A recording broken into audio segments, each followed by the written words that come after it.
बिस्मिल्लाहिर्रहमानिर्रहीम। अस्सलाम वालेकुम नाज़रीन, मैं हूं फैयाज़ राजा और आप देख रहे हैं आपका अपना यूट्यूब चैनल। दोस्तों, इंतहाई अहम तरीन और बड़ी डेवलपमेंट, इमरान खान को पाकिस्तानी सियासत से आउट करना माफिया हैंडलर्स और सहूलतकारों के लिए तकरीबन नामुमकिन हो चुका। और अब से थोड़ी देर पहले इस्टेब्लिशमेंट की जानिब से इमरान खान की अहलिया बुशरा बीबी को हंगामी पैगाम भिजवाया गया है, जो कि मुलाकात करने पहुंची हैं इमरान खान से अटक जेल में। और इसके साथ साथ निगरान वज़ीर-ए-आज़म अनवारुल हक काकड़ का अहम तरीन बयान पाकिस्तान तहरीक इंसाफ की इंतखाबात में हिस्सा लेने के हवाले से सवाल उनसे किया गया, जिसका उन्होंने हैरान कुन जवाब दिया। उसकी तफसीलात भी आपके सामने रखेंगे और फिर आपको यह बताएंगे कि क्या इलेक्शन जनवरी के महीने में होंगे या 90 दिनों के अंदर नवंबर ही के महीने में होंगे। चीफ जस्टिस उमर अता बंदयाल का भी अहम तरीन सरप्राइज, और इमरान खान जिन्हें पाकिस्तानी सियासत से आउट करने की बातें हो रही थी वो रेलिवेंट हो चुके हैं मुकम्मल तौर पर। और उनकी जो दरख्वास्त थी नैब तरमीमी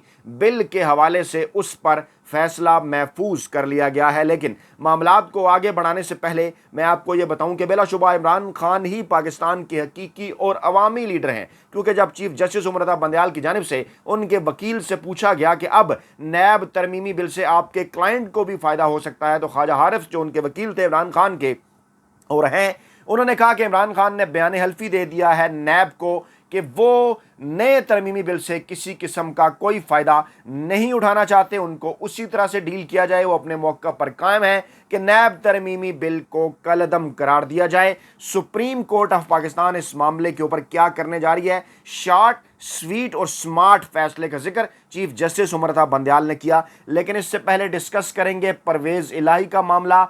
इस्लामाबाद हाई कोर्ट ने परवेज़ इलाही की 3 MPO के तहत नज़रबंदी मुअत्तल कर दी। ये मामला कैसे, क्यों कर, किस तरह से चल रहा है आपको पता है। उनकी रिहाई का भी हुक्म दे दिया। जस्टिस तारिक महमूद जहांगीरी थे और PTI सदर के वकील ने कहा कि परवेज़ इलाही 3 माह से जेल में है, कैसे नुक्से अमन के हालात पैदा कर सकते हैं। अदालत ने इस्तफसार भी किया कि क्या उन्होंने कुछ जलसा किया, कोई हंगामा राई की, कुछ भी नहीं किया, तो किस किस्म की उनके खिलाफ जो है वो कार्रवाई चल रही है। फिर शहरयार अफरीदी के खिलाफ इस किस्म का आर्डर पास करने पर DC इस्लामाबाद के खिलाफ तौहीन अदालत की कार्रवाई चल रही है। और IG इस्लामाबाद के खिलाफ भी तौहीन अदालत की कार्रवाई थी। किस तरह से लाहौर हाई कोर्ट के वाज़ेह अहकामात के बावजूद परवेज़ इलाही को अगवा करके अटक जेल पहुंचा दिया गया था। फिर लाहौर हाई कोर्ट परवेज़ इलाही को पेश न करने पर मुतल्लिका हकाम को नोटिस जारी कर दिया गया। DPO अटक को, CPO रावलपिंडी को और लाहौर हाई कोर्ट ने IG इस्लामाबाद और चीफ कमिश्नर को भी तलब कर लिया। और समाअत के आगाज़ पर अदालत ने सेशन जज से यह पूछा भी कि आप जेल में कैसे, कब पहुंचे। और सेशन जज अटक ने अदालत में पेश होकर बताया कि वो दोपहर के बाद जेल पहुंचे, परवेज़ इलाही जेल में नहीं थे।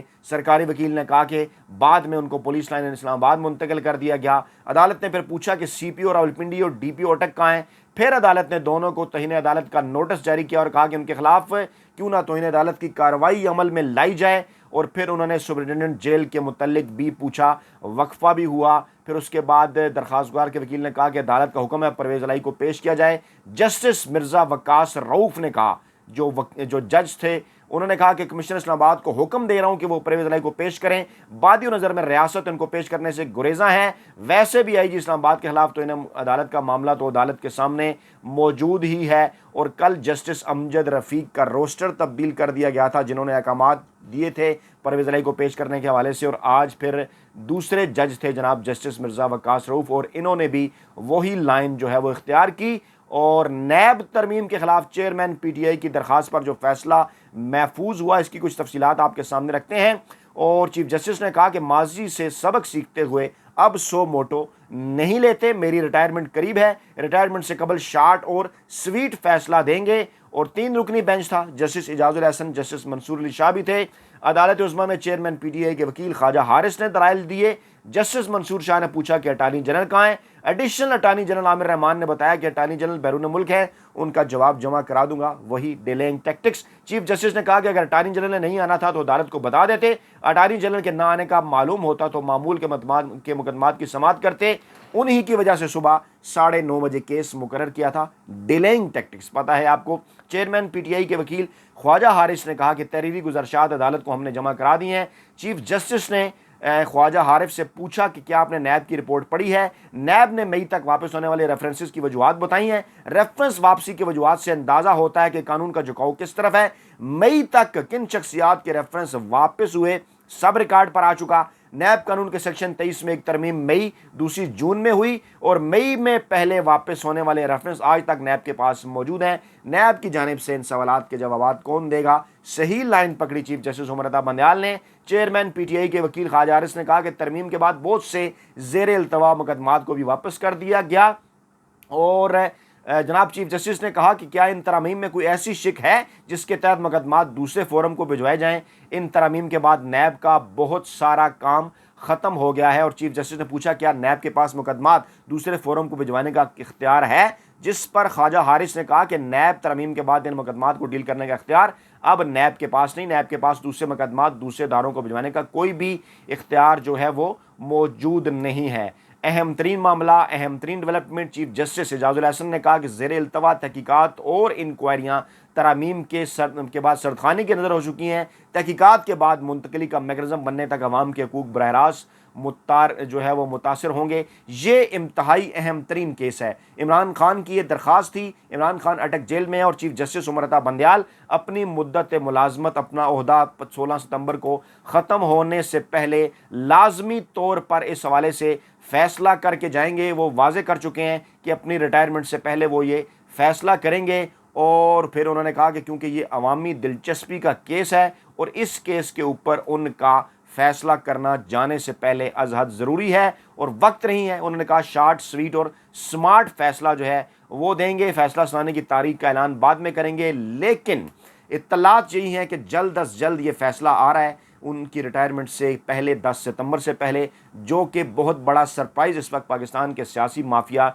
हैंडलर्स और सहूलतकारों को देने वाला है और इसके बाद पाकिस्तान का जो सियासी माहौल है वो मुकम्मल तौर पर तब्दील हो सकता है। एक और बड़ी डेवलपमेंट, सदर ममलकत से निगरान जो है वो जो निगरान वज़ीर कानून है उन्होंने मुलाकात की है और सदर अलवी ने कहा है कि आइन की बालादस्ती पर जोर दूंगा, आइन की रूह के मुताबिक इलेक्शन होने चाहिए और उन्होंने निगरान आज़म के इस बयान को भी सराहा कि उन्होंने कहा था कि वो सुप्रीम कोर्ट के फैसले की पासदारी करेंगे। अगर सुप्रीम कोर्ट ऑफ पाकिस्तान 90 दिनों के अंदर इलेक्शन करने का हुक्म देती है, कराने का हुक्म देती है, तो हम इस पर अमल दरामद करेंगे, ऐसा निगरान आज़म ने कहा था। सदर ने उनके इस बयान की तारीफ़ की है और दूसरी जानिब से एक और अहम तीन और बड़ी डेवलपमेंट ये भी आई कि सहाफ़ियों से गुफ्तगू हो रही थी निगरान आज़म की। एक सवाल पूछा गया अनवारुल हक काकड़ साहब से कि क्या पाकिस्तान तहरीक इंसाफ अगले आम इंतखाबात के अंदर हिस्सा लेगी, तो अनवारुल हक काकड़ ने कहा कि ये सवाल कैसे आपने किया, ये सवाल तो बनता ही नहीं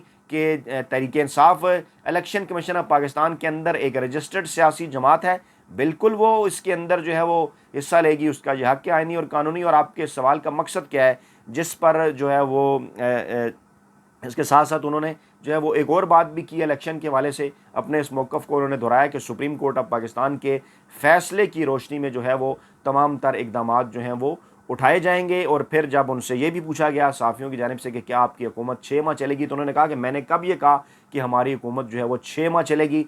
अगर इलेक्शन जो है वो जनवरी के अंदर भी होते हैं तो फिर भी हमारी हुकूमत के जो है वो 6 माह नहीं बनते और सुप्रीम कोर्ट अगर नवंबर के महीने का फ़ैसला कर देती है तो फिर तो बिल्कुल ही 6 माह जो है वो नहीं बनते। अब ये अहम तरीन और बड़ी डेवलपमेंट्स हैं जो बड़ी तेज़ी के साथ जो हैं वो रूनमा हो रही हैं। और अब क्योंकि सदर ममलकत डॉक्टर आरिफ अलवी का ओहदा जो है वो इंतहाई अहमियत इख्तियार कर चुका है, तो अब खुद साख्ता तर्जमान पाकिस्तानी इस्टेब्लिशमेंट के उनके ओहदा छोड़ने के हवाले से ख़बरें कर रहे हैं, एक माहौल बना रहे हैं, आइन और कानून अवाम के सामने रख रहे हैं। हालांकि सदर ममलकत डॉक्टर आरिफ अलवी को आइन और कानून इजाज़त देता है, उनकी मुद्दत 9 सितंबर तक है, लेकिन जब तक नए सदर ओहदा नहीं संभालते वो काम करते रहे। इंसार अब्बासी साहब खुद साख्ता तर्जमान इस्टेब्लिशमेंट के ये खबर उन्होंने क्यों की है, सवाल उन्होंने क्यों उठाए हैं, पहले आपके सामने रखते हैं। उन्होंने सवाल उठाया कि सदर ममलकत की मुद्दत 9 सितंबर को ख़त्म होगी, ओहदा छोड़ देंगे या काम करते रहेंगे, लेकिन नीचे जाके वो लिखने पर मजबूर हैं कि आइन वाज़े है कि उन्हें अपने जानशीन के इंतखाब तक ओहदे पर काम करने की इजाज़त देता है,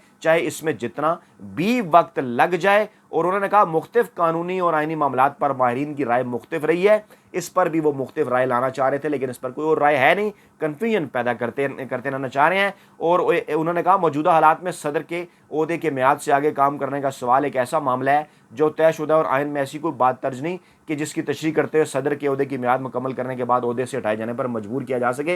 यानी यहाँ पर वो मजबूर है ये बात तस्लीम करने पर। कन्फ्यूजन तो उन्होंने पैदा करने की कोशिश की, लेकिन आइन क्योंकि वाज़ेह है इस हवाले से कि सदर जनाब अपने ओहदे पर काम करेंगे। अब वो माहौल क्या बना रहे हैं कि क्या सदर काम करेंगे या चले जाएंगे? भाई क्यों चले जाएंगे?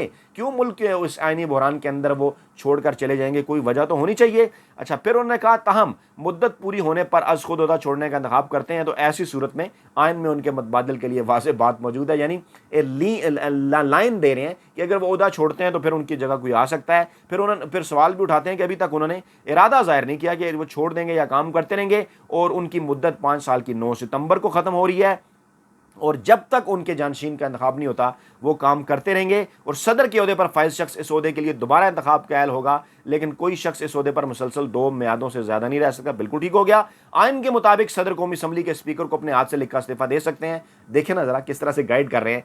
अगर सदर का ओहदा सदर के इंतकाल, इस्तीफ़ा या बरतरफी की वजह से खाली हो जाता है तो ऐसी सूरत में चेयरमैन, अगर चेयरमैन भी सदर के ओहदे पर फ़राइज़ अंजाम देने से कासिर है तो कौमी असम्बली का स्पीकर, यानी पहले सेनेट का चेयरमैन फिर कौमी असम्बली का स्पीकर काम करेगा जब तक सदर का इंतखाब ना हो। अच्छा, अब उन्होंने इशारा भी किया कि अगर ओहदा छोड़ देते हैं सदर अलवी तो फिर सादिक संजरानी जो हैं वो अगले आम इंतखाबात तक जो चेयरमैन सेनेट हैं वो सदर रहेंगे। तो क्यों वो सदर सादिक संजरानी साहब को देखना चाहते हैं इंसार अब्बासी साहब? सादिक संजरानी साहब का ताल्लुक शायद रावलपिंडी से मजबूत है, इसलिए इंसार अब्बासी साहब सादिक संजरानी साहब को सदर के ओहदे पर देखना चाहते हैं। फिर अच्छा, सदर जनाब ओहदे पर बरकरार रहने का अगर फैसला करते हैं तो वो अपने ओहदे के तमाम इख्तियारात से लुत्फ़अंदोज़ होंगे, जिसमें आम माफ़ी देना, मोहलत देना, किसी भी अदालत, ट्रिब्यूनल या दूसरी किसी अथॉरिटी की तरफ से दी गई सज़ा को माफ़ करना, मुअत्तल करना या कम करने का इख्तियार शामिल है। ये जुमला बड़ा इंपॉर्टेंट है, जिसकी वजह से इस वक्त परेशानी है माफिया हैंडलर और सहूलतकारों को कि कोई भी अदालत, ट्रिब्यूनल या दूसरी अथॉरिटी कोई अगर सज़ा देती है